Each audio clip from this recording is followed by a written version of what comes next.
Okay, it's a quick video from myself, Harvey Goldman. No cuts, no edits, no filters, and no hair. So for today's video, I wanted to get into a quick one about the rise of unconventional side hustles here in the UK. So firstly, we need to look at why people are needing to turn to unusual side hustles. Obviously, traditional second jobs, very often they're exhausting because you've already done a first job, probably 40 hours a week, 9 to 5. And generally they're not that great in terms of pay because very often you're paying extra tax on them and everything else. Um, Creative, remote, and passive income options are obviously on the rise, and this resonates with many people. So these hustles work because they leverage existing skills or assets. So you don't need to learn anything else, you don't need to buy anything else in order to make them work. You're simply working with what you've got. So here are some unique side hustles that are fast gaining popularity. So you've got things like renting personal items. So for example, renting out parking spaces, renting out garage space, renting out garden space, power tools, even furniture and vehicles. There's basically a platform called Fat Llama. There are loads, I mean, Craigslist and everything else, but Fat Llama is a good one for this. You've got the odd job economy. So it might be that you can paint a fence. It might be that you can pressure wash a driveway, do a bit of gardening, fix up a shelf, whatever it might be. There's a website called TaskRabbit for that. There's another one called AirTasker. Even things like pet transport services, taking pets to and fro different locations. I've even heard of people getting a gig economy job as a blood driver. I mean, all you need for that is a refrigerated box, which they provide for you. So there you go. Quite a weird one, that, I think. Personalized content and digital services. So this is going to become ever more prevalent, and certainly with younger generations that don't want to go the traditional route, or have perhaps got ADHD and all the rest of it. Making money through AI generated art, voiceovers, video editing.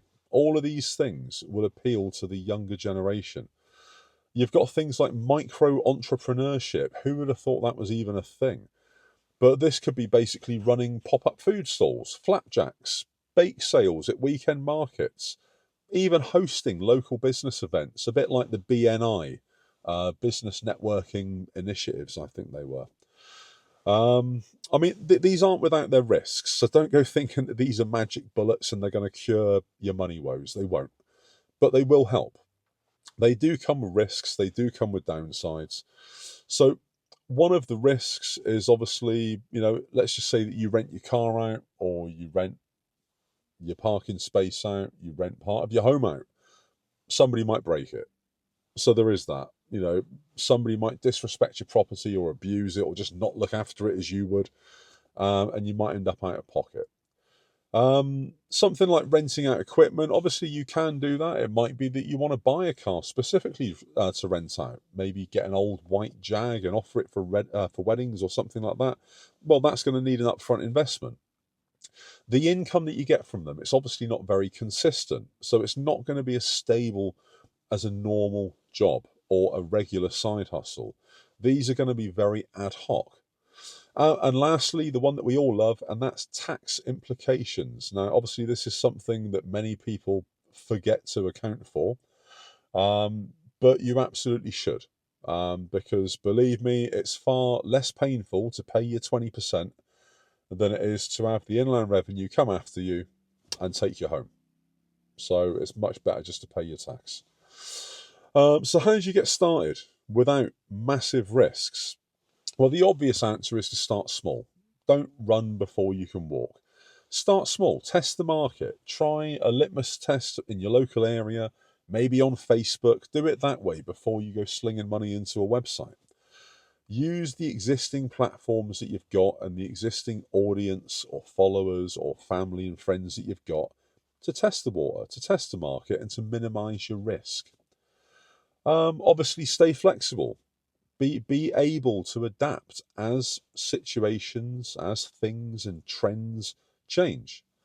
You don't want to go and get yourself a gazebo and offer yourself out for gazebo hire, have it be fantastic from May to October, wedding season, and then make no money but have a hugely expensive gazebo to store somewhere. So what are your experiences of this? What are your experiences of the unusual side hustles? I love a side hustle, and I do love a weird one more than anything. Really interested to find out how people make their money. Let me know in the comments what you do. You never know, it might benefit other people. So let's help out our fellow human. Let's help people be better, do better, and hopefully have more. So YouTube's going to put another video there.